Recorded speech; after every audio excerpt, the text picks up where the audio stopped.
Welcome to the Joy of Cruising podcast with your host, award-winning author Paul C. Thornton, a weekly conversation with the amazing cruisers featured in the Joy of Cruising trilogy, comprised of The Joy of Cruising, Cruising Interrupted, and new release, The Joy of Cruising Again. Each book is a compilation of features about cruisers and cruise and travel personalities from around the world. It's the next best thing to cruising, hearing about cruising from the unique and diverse perspectives of Paul's amazing guests.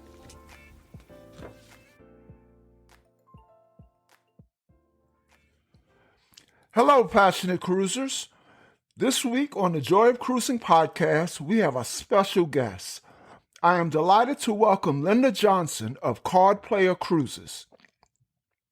As fascinated as I am about writing about and speaking with passionate cruisers with a story to tell, I am doubly excited about cruisers with two passions, especially when they have reached the pinnacle in one. Linda has been to 120 countries, every continent, cruises nearly half of each year, and been on 350 cruises in total. Wow, that sure sounds like she's at the top of her passion for cruising. Except that wasn't the passion I was referring to when I said she has reached the pinnacle. You see, Linda's other passion is professional poker, and Linda is a member of the Poker Hall of Fame. If referring to Linda as a Poker Hall of Famer doesn't quite roll off the tongue, how about the moniker she is universally known as in the poker world, the First Lady of Poker? The First Lady of Poker and Card Player Cruises was featured in the Joy of Cruising in a section called Theme Cruising, Two Passions in One. Linda, welcome to the Joy of Cruising podcast. It's a pleasure to be with you, Paul. So how are you doing? I am living the dream. That sounds great. You're out in Las Vegas, right? Yeah, I've been in Las Vegas since 1980. Love it. Wouldn't live anywhere else. So I shared a bit of your impressive bio with the listeners. Fill us in on some details. Where you're from, where do you live? Well, you just said Las Vegas. And what do you do when you're not on the ocean with Card Player Cruises? Okay, well, I was born in New York and moved every 3 years because my dad was in the military. And my final move was to Las Vegas in 1980. I can't believe it's been 43 years, but I love it here. And when I'm not cruising, I do a lot of hosting of poker events. I do a lot of charity events. I love the theater. I love visiting with my friends. Like tonight, I'm going to a murder mystery where we're all acting out parts. And so a lot of things to do with friends. Oh, that sounds interesting. Mm-hmm. So before we talk about Card Player Cruises, I'm sure listeners are intrigued by your poker background. Take us through your career, culminating in your induction to the Poker Hall of Fame. Okay, well, I when I turned 21, I was going to Las Vegas to play blackjack. And my dad told me, look, if you're going to win gambling, you need to not play against the house. You need to play against other people. So he recommended that I learn poker. And at the time, there was only a couple books. I taught myself how to play, started playing with the guys at work, and pretty soon they didn't want me to play. And so then I started going to Las Vegas on my weekends. And in 1980, I decided if I was going to enter the World Series of Poker for the first time, and decided if I did well, I would just quit my job and become a professional poker player. And that's kind of how it went. I came in fifth that year. I moved to Las Vegas. I left a very responsible job, broke my mother's heart, and moved up here. And then when I started playing, I was playing low limit, so I had to play like 60 hours a week. But I just couldn't believe that I was able to do this, and I've loved it ever since. I think had several highlights in my career. One was winning a gold bracelet. I was the third woman in history to win a gold bracelet. That's like at the World Series of Poker. I was first. I was inducted into the Poker Hall of Fame, second woman inducted, and I was first person inducted in the World Poker Tour Hall of Fame. So I've had some major accomplishments, and I've just loved every minute of it. So when you made that decision to quit your job and play poker, you must have already have been winning quite a few a little bit. Yes, yes. I didn't take that decision easily or lightly. I had played for 6 years by the time I decided to move, and I had been winning money for five of the 6 years. So I just took the calculated risk. I gave up a great government job, level 17, and Wow. never regretted it. Never regretted it. Wow, level 17. Well, I worked for the government for a little while, so I can relate to that. Was a pretty good job. Yeah, yeah. So and then you were crowned the first lady of poker. Who named you that? And talk about that. Mike Sexton, who is very popular in the poker world, he called me the first lady of poker. I've never really liked the title, but it kind of stuck. To me, it kind of signifies the old lady of poker, but he meant it as a compliment, and so that's how people in the poker world refer to me as first lady of poker. Now I'm not familiar with big names in poker. Has Mike Sexton been on Card Player Cruises? Yes, Mike Sexton went with us many times. We've had lots and lots of poker players, famous poker players come. Mike Caro, Phil Hellmuth, Scotty Wynn, Eric Seidel. Pretty much all of the big players came on our first Party Poker Million, where we guaranteed $1 million to the winner. So a lot of the poker pros went on that cruise. Hmm. Now, I'm not going to lie. When I was researching the wide diversity of available theme cruises, I remember when I came across Card Player Cruises, and I had never heard of it, and I wondered, is this a cruise where, between cavorting in the pools and hairy chess contests and bingo and attending shows, that groups of cruisers congregate in various ship lounges to engage in games of pinochle, bridge, bid whist, and other popular board games. I was a little bit off the mark. Tell our listeners about Card Player Cruises. Oh, sure. Thanks, Paul. Card Player Cruises actually sets up a Las Vegas style poker room on a cruise ship. So usually it's in the conference center on the ship, and we'll bring up to 25 tables, poker tables, and we have people come from all over the world to play with us, and they are allowed to play as much poker or as little poker as they want. We usually represent maybe up to 10% of the population on the cruise. We've actually chartered entire cruise ships 4 times and had like 2,500 poker players. But these days we have 300 to 500 usually, and we have tournaments and we have cash games and we have seminars and parties, and it's a really fun atmosphere. It's a very laid back card room, a lot of recreational players that just want to play a little poker and travel and see the world. So we do anywhere from 5 to 8 cruises per year. Last year we did 8. This year we're probably going to just do 5. Hmm. Now, are any of these tournaments televised or recorded for later showing? We have had 4 televised final tables for the World Poker Tour. We've also had maybe five televised final tables for the. It's a tour that is no longer in existence, but yes. So the answer would be yes. Nowadays, right now, we don't have anything televised for this year. Hmm. Hmm. Now, for the poker aficionados who are listening, you mentioned Mike Sexton. Who are some of the other big names in poker who they would know? They would know Phil Hellmuth and Vince Van Patten and Scotty Wynn, Jennifer Harmon. Pretty much all the big names have been with us. Tom McAvoy. I don't think Doyle ever came on one. Barry Schulman, Puggy Pearson, lots of names like that. Johnny Chan, they've all been on. Now, for the rest of us who don't really know poker, I recall when I interviewed you, I guess it was 5 years ago, there were a few celebrities who would come on Card Player Cruises who my listeners might know of. Can you name a few? Sure. James Woods, he's been a couple times. He's a big fan of Card Player Cruises. Also, the famous baseball pitcher who's in the Baseball Hall of Fame, Oral Hershiser, has been on there quite a few times with us. Now, I imagine the pandemic shutdown was quite challenging for you as a cruise entrepreneur. Talk about that. How did you spend your time? It was absolutely challenging.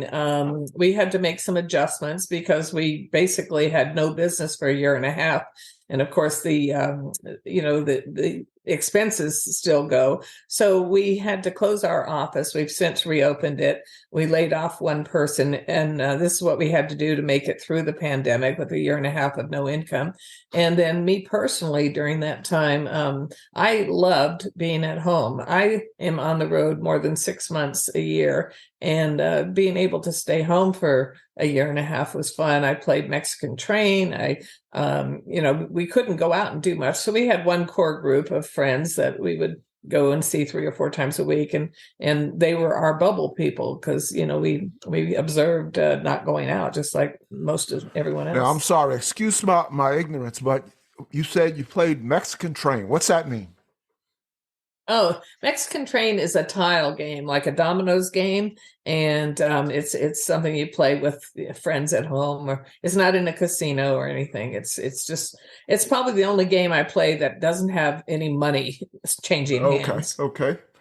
So, talk about your upcoming card player cruises. You said you have about 5 this year. What do you have coming up this year? Well, in less than in about a week from today, we have a trip to Mexico. Now that one is featuring a ladies special event. So we actually, for the first time in our 32-year history, we're going to have more women on that cruise than men. We've got more than 200 women booked and about 175 men. So that's going to be fun. We are going to Mexico, which is Cabo and Puerto Vallarta and Mazatlan. And then the following month in April, we're actually going doing the Hawaii cruise.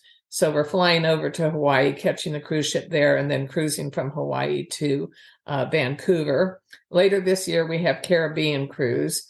Next year, we try to do an international cruise every year. So next year, we haven't announced it yet, but we're kind of looking at Vietnam, Thailand, Hong Kong, Singapore cruise, and we're working on finalizing that. Hey, let me back you up. You said in April you're doing a Hawaii cruise and it's going to end up in Vancouver. What cruise ship is that? That is going to be on Quantum of the Seas, Royal Caribbean. Most of the card player cruises are on Royal Caribbean. We like to keep the same cruise line. We have a lot of regulars, and that way they can move up the ladder, the tiers, different tiers, and a lot of we just had our first Pinnacle. Other than Jan and me, we had our first passenger who became a Pinnacle. And we have a lot of Diamond Pluses and a lot of Diamonds. So those are just different tiers on Royal Caribbean. Okay, the reason I asked you about the Hawaii cruise, so in April I leave on a Hawaii cruise and it ends in Vancouver. That Yeah, you going so with us? Is it on that's Quantum? that's what I thought, and I said, well, I'm going to take some poker lessons in the next couple of months, but it's actually on Norwegian Spirit. Okay. Ours is April 28th. When is yours? Mine is April 22nd, Okay. and then it's 16. It actually is a Hawaii to Alaska Uh-huh. cruise, and then stops in Vancouver. Okay. So, Cool. yep. How can we follow Card Player Cruises online and then stay abreast of what's happening with the cruises? We have a website presence at it's www.cardplayercruises.com, and you can sign up for our newsletters if you want. We don't bug you. We send once a month. We send out an email with all our upcoming and new cruises announced. But anybody go to cardplayercruises.com. You can see the itinerary of upcoming cruises, and it's a typical travel agent website. Mm-hmm. Uh, Outside of the card player cruises, so do you have any other travel booked? I know you're quite the world traveler. I love to travel. I have friends in Tampa and in Seattle, so I'm flying to see them quite often. My 70th birthday is coming up this year, and I'm going to have a big shindig, but I don't know where I'm going to have it yet. But it's probably going to be in Mexico, or could be on a cruise ship. I don't know. It's just going to be a lot of fun. I recall from the joy of cruising, you, like I said, you are quite the world traveler. You had a massage from an elephant in Thailand. You scuba dived with seals in Mexico. You visited Dubai. River rafting in Costa Rica. You saw the Northern Lights in Iceland. What's left on your bucket list? Well, I haven't been to Poland yet, and I definitely want to do that. I have the fortune of having been on 2 safaris in Kenya, but I feel like I have another safari in me. And I'm lucky I've been to all 7 continents, but I think I would like to go back to Antarctica again. So those are my 3 bucket list items. Well, they're all, each one of those is on my bucket list as well. Have you been to Antarctica? No, that's definitely No. Well, it's Alaska on steroids. I mean, there are 2 colors down there, blue or white. So if it's not ocean, then it's snow, snow-capped land. It's beautiful. It's very tranquil, and the sunsets. You have to get up very early in the morning. Sunsets are brilliant, and I want to do that again.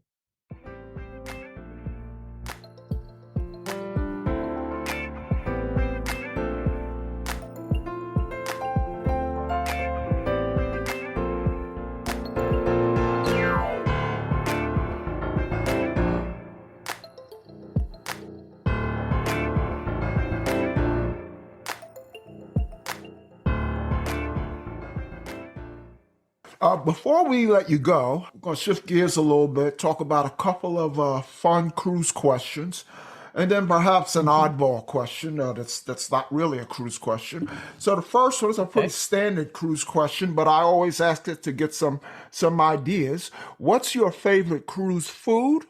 What's your favorite cruise drink or cruise food? Okay, for my drink, I think it's a blended mojito. I love that mint mojito. And the cruise food, well, if it's got a coastal kitchen, they have octopus one night, and it is fabulous. But Royal Caribbean has a restaurant called Hooked, and they have really good seafood in there. I love lobster, of course. Yeah, I went on Symphony of the Seas last year, and it was the first time I ever got the unlimited dining package. And Hook turned out to be our favorite. It was the only restaurant that we chose to go to dinner twice. It was fabulous. Yeah, that makes sense. I don't blame you. It's good. The service in all of the restaurants is great. Most people really love chops for steak. Their steaks are great. Izumi is always good for their sushi. And I like all the specialty restaurants. But, just the dining, you don't even need to buy that because the dining room food is very, very good as well. Sure. You mentioned octopus. I went on my first trip to Italy back in the fall. And I tried octopus, and let me just say, at this point, it has to grow on me. I don't think you're alone in that category. So, yeah, I think I'm the anomaly. So next question, what is your most memorable or funniest or even most embarrassing cruise or port experience? Well, my most memorable is the excursion that went wrong. I book a lot of private excursions. In our country, we go to Alaska so often. I have all my tour operators there. Same thing with Mexico. Same thing with Caribbean. But when we go to these international places that we only go to once every 15 years, because we try to do different destinations all the time. I remember the excursion that turned out to be horrible. You don't remember the 500 good ones, but you remember the bad one. Yep. And anyway, I try to vet my tour operators real well, but in this case, and I always ask them, can you pick us up at the cruise terminal, or do we have to, walk to find you? And oh no, we'll be there at the cruise terminal. So I have all these people with me and we go out and there's no sign, there's no one to meet us, And so I got somebody there to call the tour operator, and he goes, "Oh, well, we're on the other side of the bridge. Just come over and we're parked on the other side of the bridge." Well, I didn't know the bridge was about a mile long, and it was like 115 degrees. And I had a bunch of senior citizens with me, and half of them, said, they went part way and said, "No, can't do this." And so that was kind of a miserable, very embarrassing situation, that one. I also, other embarrassing, a lot of, I've been on 350, 400 cruises, something like that. But so there's a lot of embarrassing things. I think once I was late getting back to the ship, and you know how they call people's names if they're not on the ship on time. And so they called my name, and that was kind of embarrassing. The last question is kind of like the one I said is kind of an oddball question. So I know that you have a tremendous following. So, and I also know, I suspect that some of your fans are listening.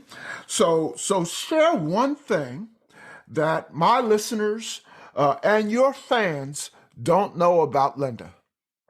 I think most people don't know that I speak 3 languages. Wow. Yeah, I was originally wanted to be a French teacher, and so I speak French pretty fluently. And then I learned Spanish by my many trips to Costa Rica, and I took 2 years of Spanish in high school. So that would be it. I think most people don't know that I speak 3 languages. Great. Finally, Linda, I'm going to put you to work. Okay. Each week, we give listeners a chance to win a free copy of the book you were in, The Joy of Cruising, or the follow-up book, Cruising Interrupted. So please announce this week's winner of one of those books. All right. The lucky winner this week of the fabulous book is Chris Conini. Chris Conini. Thank you. Chris is a member of the Joy of Cruising podcast Facebook group. So I will follow up with Chris sometime soon. Linda, thank you so much for taking time out of your busy schedule to be with us. I really enjoyed writing about you 5 years ago. It opened my eyes to a world that I knew absolutely nothing about, poker. And I enjoyed talking to you today. And, I certainly hope that we can ask you to come back sometime. Well, Paul, I would love to. And thank you for doing your homework and being such a good interviewer. And it's been a pleasure. And to all your listeners out there, I hope you see you on one of the Card Player Cruises' future vacations. All righty. Thank you, Linda. Have a great rest of your day. Take care now. Okay, you too, Paul. Bye. Joy of Cruising and Cruising Interrupted can be ordered at the link on the joyofcruisingpodcast.com, each for $16.99 plus shipping. Order the soon-to-be-released The Joy of Cruising Again, also at the joyofcruisingpodcast.com for $18.99. For each of the 3 books, use the discount code Joy of Cruising Podcast and get $4 off. Again, the discount code Joy of Cruising Podcast. Enter to win a copy of The Joy of Cruising or Cruising Interrupted while supplies last at thejoyofcruisingpodcast.com by joining the Joy of Cruising Podcast Facebook group or both to increase your chance to win. A winner will be announced on each show. Please leave us a review and tell a friend about us. Thank you. We hope you enjoyed the brief escape to the ocean. See you next week.